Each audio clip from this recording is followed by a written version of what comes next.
Hey, what's up, everyone? Back for this main slate that we have for Thursday. It's just a 4-game slate, so let's get right into it. You can drop a like and subscribe down below. Yesterday was a good day. Cashed on both sites on DraftKings, cashed in both slates and double ups, and then FanDuel we cashed on GPPs and double ups on the main slate. Let's keep it going today. We'll be playing the early slate and this slate. So, like I said, you can drop a like and subscribe before we get started. Today at pitcher, we have two guys that you should be considering for your SP1, Strasburg or Bueller.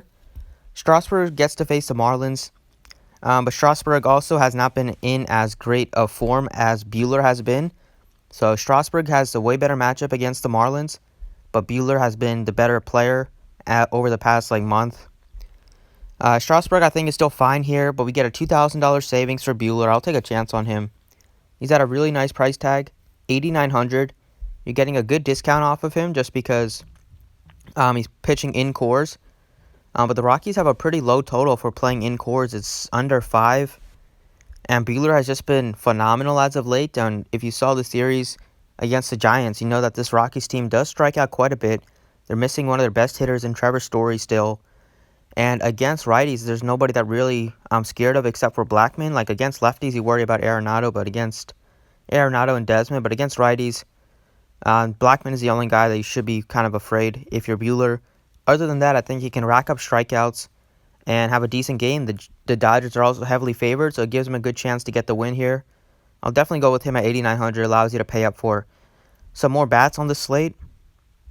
And the second pitcher I'm going to go with is going to be Alex Young at $6,300. Just going to take a chance on him just because we don't really have a cheap SP2 that we can pair with the Bueller or with a Strasburg. I mean, you could go up to Griffin Canning if you want. But I think I want to have a little bit of flexibility for my bats because we do have Coors and we do have the Dodgers offense in Coors facing a bad pitcher in Lampert. So I think Alex Young can get the job done. He showed some good strikeout upside in the AAA. ERA was pretty bad, but against this Giants team in San Fran, I think he can survive here. I'm not looking for him to pitch a complete game shutout. All I need out of him is 15 DraftKings points. I'll be so happy if he can get me 15 DraftKings points. And if you look at this Giants projected lineup, they have Solano leading off, Belt, a lefty-on-lefty matchup. Longoria's been really bad this season. They also have other lefties in there like Yastrzemski still in the projected lineup. Posey doesn't hit for much power anymore. The lineup is just top to bottom. Not very scary except for Pilar's been a little better as of late. And Tyler Austin's pretty good against lefties. So besides those two, I think Young can have a really good game here and a really good debut. So those are the two pitchers I like. At first base, give me Max Muncy here, $5,600. He continues to hit the ball very well this season, 17 home runs on the season. Lampert's been much worse against lefties, and that's the Dodgers' power comes from the left side of the plate with Muncy, Peterson, Bellinger he left the game early yesterday. We'll see if he's going to be in the lineup. But Bellinger, all three of those guys make for great plays. It's a short sample size here for Lambert, but he has given up a .656 slugging percentage, two lefties, and a .313 average. And in Coors, he was bad in his, I think, one start or maybe two starts. He had a 10.13 ERA, and in June, he hasn't been very good. He has a 2.35 home run per 9 so far, two lefties. I think he can get I think Muncy can get to him here. Muncy has power against both sides of the plate. I know Muncy's a little better against lefty-on-lefty matchups, but against righties facing a bad pitcher, I'll definitely be playing him here. Great chance to go yard. It's a nice ballpark upgrade. This year, he has 11 of his 17 home runs have come against righties. He has a .243 ISO and a .503 slugging percentage. Really like the spot here for Bellinger. He has a for Muncy, he has a 39% fly ball rate and a 43% hard hit rate. Hits the ball very hard against righties, and I love the spot here for him.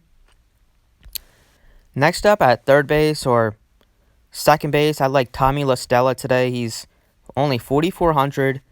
I like the Angels offense quite a bit, and they are particularly cheap on DraftKings, and they have a nice total. I think the Dodgers and Angels are my top two offenses to target.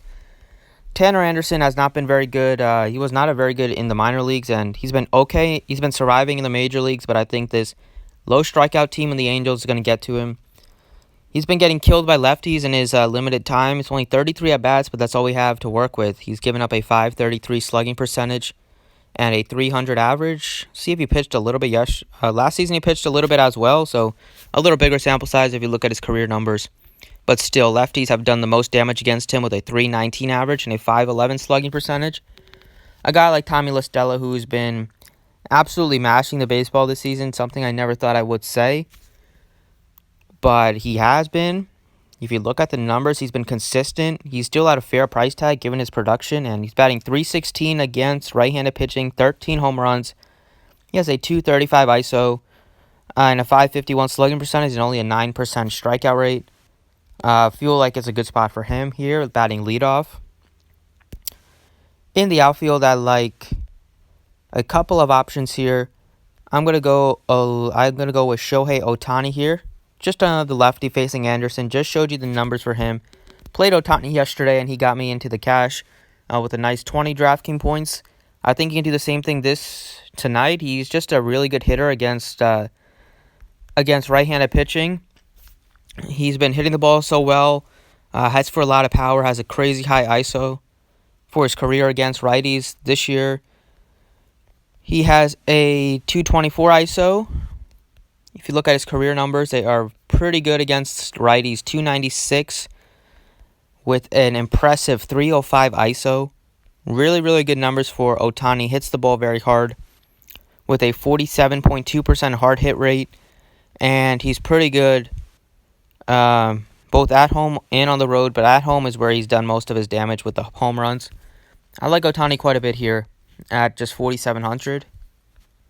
And last but not least, I like a few of the Diamondbacks here. I think for your SP2, you could look at Beede or you could look at Young.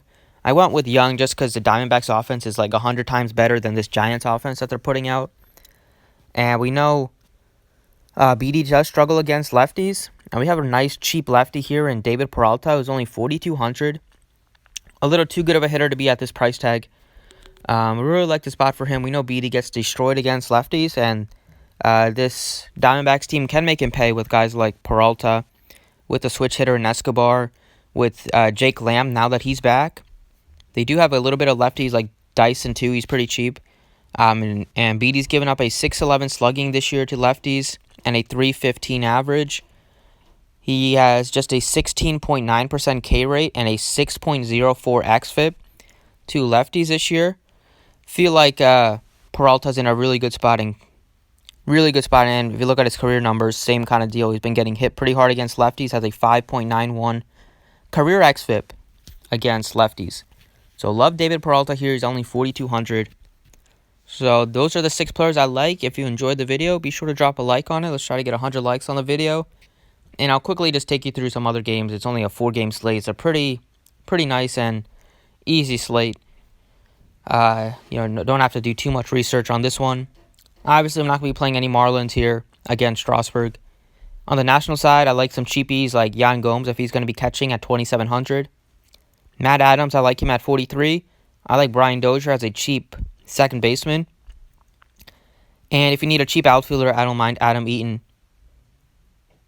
On the Rockies side, don't have a ton of interest in Bueller. If there's anybody that's pretty cheap, I will go with him. But Blackman's at 57, don't have a ton of interest in that. Dahl's at almost 5,000. I'm not getting much of a discount on any of these Rockies prices. So besides Daniel Murphy, I won't have a ton of interest in the Rockies. On the Dodgers, like a lot of the lefties, Verdugo, Peterson, Bellinger if he's in there. And Muncy are my top plays. I don't mind Justin Turner at 4,900, under 5,000 for Turner. It's a nice bargain, especially compared to Chris Taylor, who's over 5,000.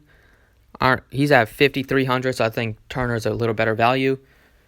On the Giants, even though I'll probably be playing Young, I don't mind playing a couple pieces against him on a short slate, like Kevin Pillar's only 4,000. He's been mashing the ball over the past 2 weeks. I like Pillar quite a bit. I like Pillar, and I like Solano leading off at 31 if you need value. And I like Tyler Austin, given his career, like 292 ISO against left-handed pitching. And last but not least, on the Angels, interest in the lefties particularly, but obviously guys like Trout and Upton, I will be playing them in stacks just because they have so much power. So Calhoun, Otani, Trout, Upton, like everybody on this Angels team, and Stella make for a nice 5-man stack. And on the A's, don't have a ton of interest in them, except Piscotty's only 3,400. He's a little too cheap. I like Piscotty. I like Chris Davis is only 38. Once again, nice and cheap for Chris Davis. Those are my top plays, and then Matt Olson, I don't mind him. And if you need a cheap third baseman, guys like Chapman don't make for a bad play either. But those are the plays I am mainly leading on for this slate. Thanks for watching. I appreciate it, and good luck today.